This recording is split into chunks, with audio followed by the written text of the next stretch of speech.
I never want to buy things brand new anymore because I walk into a Value Village and I am just like, wow, there is so much stuff here.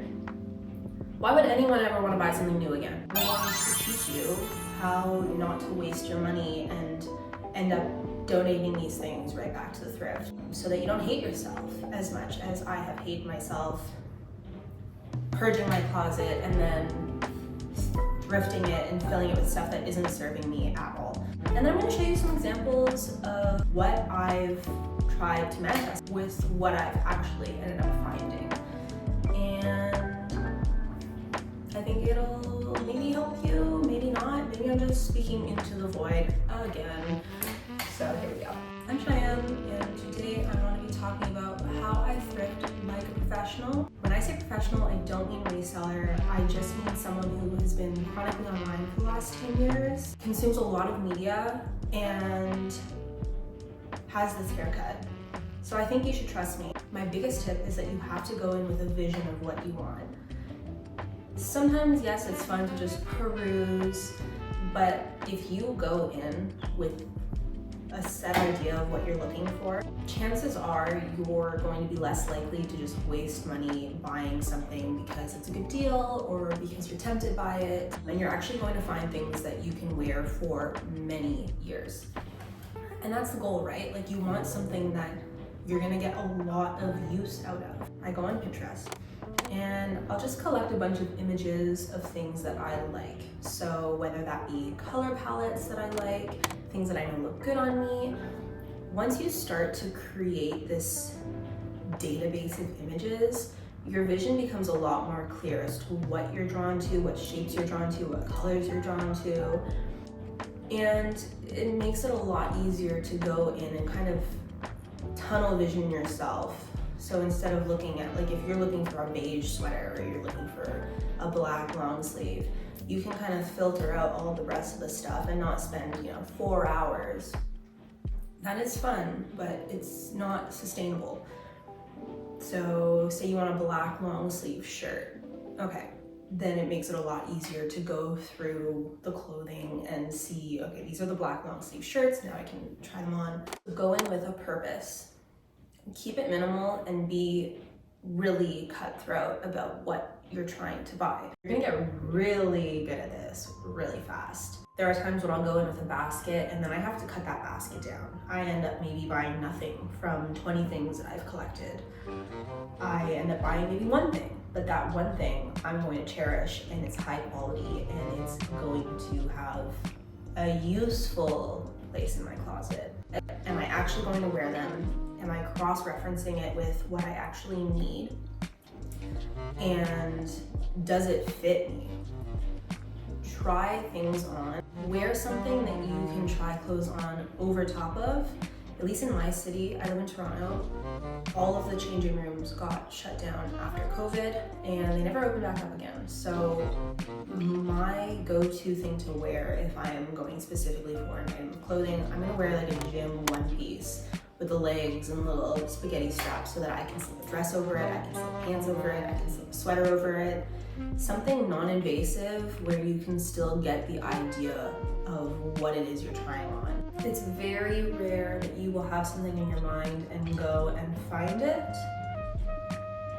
It takes time.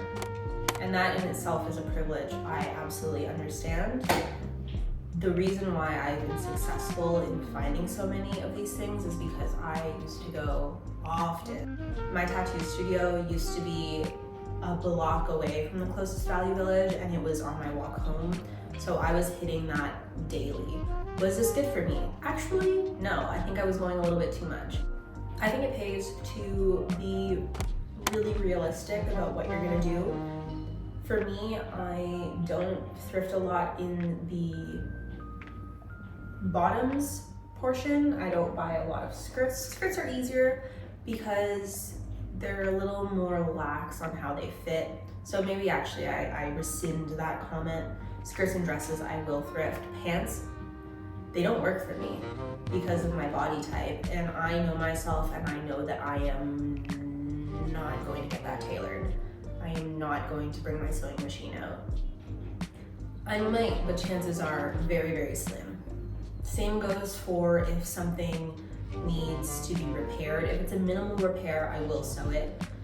But if it's something that needs to be darned, or if it's something that needs to have like a patch put on it, I'm not gonna do that. And I've learned this the hard way. I've learned this by having a pile of clothes sitting on my sewing table, and suddenly it's there for a year and a half, and now it's overstimulating me and I don't want to look at it anymore. And then it goes right back to the donation box. That was a waste of time. That was a waste of money. That was a waste of space in my house. And it didn't need to happen. I think it pays to be obsessed. I think it pays to be informed. I think it pays to really get a sense of yourself and the things that you like and the things that look good on you. The things that you're attracted to, the shapes that make you feel your best self, the shapes that make you feel at home in your body. Because there's one thing to see a picture of a person and be like, wow, that is a hot human being. But then it might not work on you, and you might not feel confident. And if you're not exuding that confidence, then what's the point in having it? So that's part of being realistic. It's so clutch to be informed on the type of materials that you're looking for and type of materials that are long lasting. So you want to stay away from like polyesters, synthetic fabrics, things that aren't breathable, things that fall apart in the wash. Read the care label. If you're allergic to wool, you're not going to want to buy a wool sweater. I'm allergic to wool. Have I bought wool sweaters? Yes. Leather, suede, cotton, linen, cashmere, silks, things that can last you a lifetime if you take care of them properly. Let me pull up my mood board. Let's take a little look. I've got my iPad right here, so we're gonna take a little gander down memory lane, and I'm gonna show you what I've been able to find. Here are some examples of things that I've wanted. One of these things is this jacket, for example. There was this Miu Miu distressed leather jacket that I was obsessed with. I think it was 2022 or 2023. And let me tell you, I saw this jacket and I saw a future with it. I was seeing myself as an old lady on the porch drinking coffee, smoking cigarettes that I don't smoke anymore, wearing this jacket. Like me in this jacket, lifer. Was I going to take out a personal loan to buy this jacket? I thought about it. This jacket took me 2 years to find, but when you know, you know. Like, I feel like this is about as close as you can get. There were other vintage stores in Toronto selling similar things, but they were priced like crazy. You've seen me wear this before if you watch my videos. This is my favorite jacket. It looks like if you had like your distant relative's friend that plays guitar and smokes cigarettes, and he's always kind of like, but you know, he's charming. You know what I mean? Like, this is that jacket. Look at the distressing. It's giant. It's perfect. It looks like a bag on me. I'm obsessed. Tell me that's not pretty damn close. Okay, another really good example of this. Same sort of situation. My entire feed had become saturated, inundated even, with brown suede coats. They're chic, they're perfect, they're timeless. Zach Posen, I think. I was reading an article of Vogue a couple weeks ago, and I was like, man, this jacket is back again, because Gap appointed a new creative director, Zach Posen, and he was in this editorial for Vogue doing an interview wearing this beautiful chocolate brown suede jacket. And I was like, oh, there it is again. I want it. So this is another great example of that. We love her. If the trends that you're looking for or the things that you're looking to add to your closet are timeless shapes or colors, trends are cyclical, right? So it's going to come back, and you're going to be able to find it if you look for it in the thrift store. Promise you.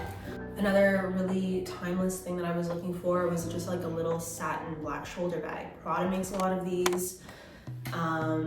big in the 2000s, watch Sex and the City. Am I gonna buy the Prada one? I could. You're gonna spend a couple $100s. Or I'll always check the accessories box. Whenever there's a display case, that's usually the first place I'm going to. It's the first place I'm going to and it's the last place I'm going to, because thrift stores will often, depending on how long you're there, they get stuff in and they put stuff on the floor incrementally. Check the display case. I love vintage watches. The type of jewelry that I like is always very classic design, so you can find that stuff at a thrift store. I'll show you some examples of this. I was obsessed with the Cartier Baignoire, and I was at the thrift store the other day, and I look at the display case, and I find this watch was $7. It is not impossible to find designer goods at the thrift store, but it's kind of like finding a shiny Pokemon. You just have to be in the right place at the right time. So one day I walked in and I find this. Anyways, I saw this behind the counter and I knew that this was a vintage style. This style came out in 1995. This is the most with the GM Louis Vuitton backpack. This was priced at $75. So I picked her up. Now she's a little bit banged up, but she's special to me. And so we're gonna be nice about her. I love to look for high quality basics. So I'm looking for button down shirts. I'm looking for wool sweaters. I'm looking for cashmere. I'm looking for things that are in good condition, that don't have stains, that don't have pulls, that I know I'm going to wear. So here are a couple examples of things that I've looked for, shapes that I've liked, and then I'll show you what I found. This I bought because I walked into Yves Saint Laurent and they had all of these really beautiful lace slips.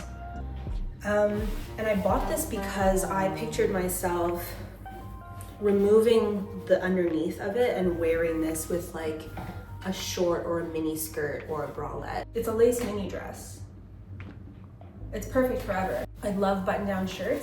I think it's more of a shirt than a dress actually, because the last time I wore this, my whole ass was out, which can be a vibe, but it's not always the vibe, right? But again, just another classic thing that's going to serve you. You can wear this a million different ways. You can wear it on its own, you can wear a sweater on top, you can wear it over jeans. This is a new one that I found. Just a beautiful white pinstriped top. Put a little bralette underneath. Good to go. This is a blend of fabrics. I have hair in my mouth. This is a blend of fabrics, which, you know, I like acrylic sweaters. They've got a vintage, weird grandpa vibe to them. She's cropped, and the sleeves were actually very short, but I blocked it. Washed in cold water, and when it was wet, I put it on my bed, and I stretched the shit out of it. And now the sleeves are no longer too short. In fact, they're too long, which I like. Can you tell? I feel like that actually covers the clothes pretty well. When I first started thrifting, I did not have my own apartment. I was a kid. I wasn't thinking about homewares, and this crept into me being an adult. Like, I was going to the thrift strictly for clothes, and I was leaving, and that was it. But as an adult with an apartment that I like to furnish, oh my God, get your stuff there. You should go in with a vision, because it's really easy to get distracted. Now you have to be a little bit creative, but don't get too creative, because again, you're gonna buy shit you don't want. Things that I really like looking for: glassware, for ceramics, for pottery, books, linens. Asterisk here on the linens, I don't buy bedding from the thrift. You can. I will buy blankets if I can wash them. Furniture, please check it for bed bugs. You don't want bed bugs. look up how to find bed bugs and then decide if you want furniture. I've had bed bugs. I'm a little traumatized. Not the flowers, those are real. I just bought these. But aren't they nice? This stunning little hand-thrown vase. Check for a stamp on the bottom, because generally potters will stamp their work or they'll date their work. You can also tell generally by like ridges and inconsistencies in glaze. Now when I found this, they were all separated. And it's funny because I had actually picked up the tray. I'm like, wow, that's so cute. I'm gonna use it to serve tea at my studio. And then I had separately picked up all of these little glass pieces and I was like, wow, I bet these all go together. You have a little friend over, how nice. You pull this out, cheese, marmalade, you take this, boom, you're cutting cheese, you're having the best time, you're drinking a wine. Now, this jug is another example of something that I found, and I just thought it was really interesting. I liked this kind of like Coke bottle green glass, and so I picked that up. I just like the way that it looks. It's kind of weird, kind of interesting. But here's this beautiful knit, hand knit blanket, and she lives on our couch, and that was $5. A tool that I really like using when I'm out and about shopping, if I can't identify something myself, reverse image search it on Google.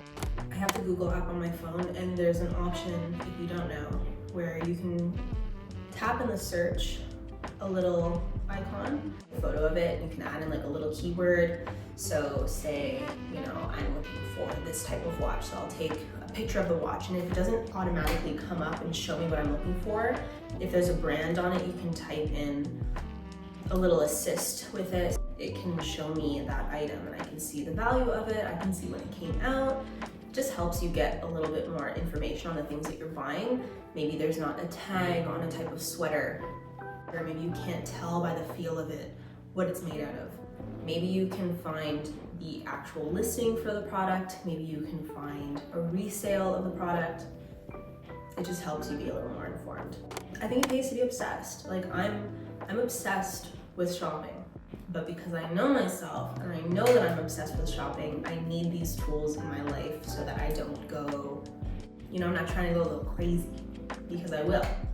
And then I end up with a packed closet and I'm overstimulated because I can't get dressed every day. I keep my closet pretty concise.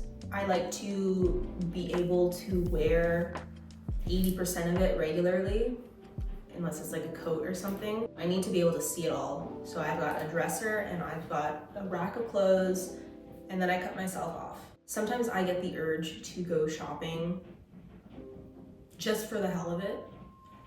And then I end up buying repeats of things, or I end up spending money needlessly. If I really get that urgency to go, one of the things that I will do is check off, have I done my laundry and have I organized my closet? And if either of those things are a no, I force myself to do my laundry and organize my closet, because 90% of the time, once I'm done doing that, it has kind of like scratched that itch. I remember things that I forgot about. I feel like I've done shopping in my own closet. I'm happy about it. And if I have done that and I still feel like, man, I really wish I had like this item. I wish I had a skirt that looked like this. I wish I had this like gray cardigan. I can add that to my list and look for inspiration, and then go in with a mission every time I enter the thrift store. Anyways, I just want you to avoid the mistakes that I have made in my life, and I want you to be sexy and fulfilled, because that's just the kind of person that I am, okay? Anyways, if you have any questions, or you want to see more of my clothes in action, or you want to see any type of video from me, let me know, because I am a Gemini who loves to talk, so we need something to talk about. If you go in with a vision encompassing your whole life, I guarantee you that you are going to find at least one thing single time you go to the thrift store. Guarantee you. And as you start to collect things, that bubble of desires slowly gets smaller and smaller and smaller until you have your dream closet and your dream house. If you enjoyed this, then please hit subscribe. Have a good day.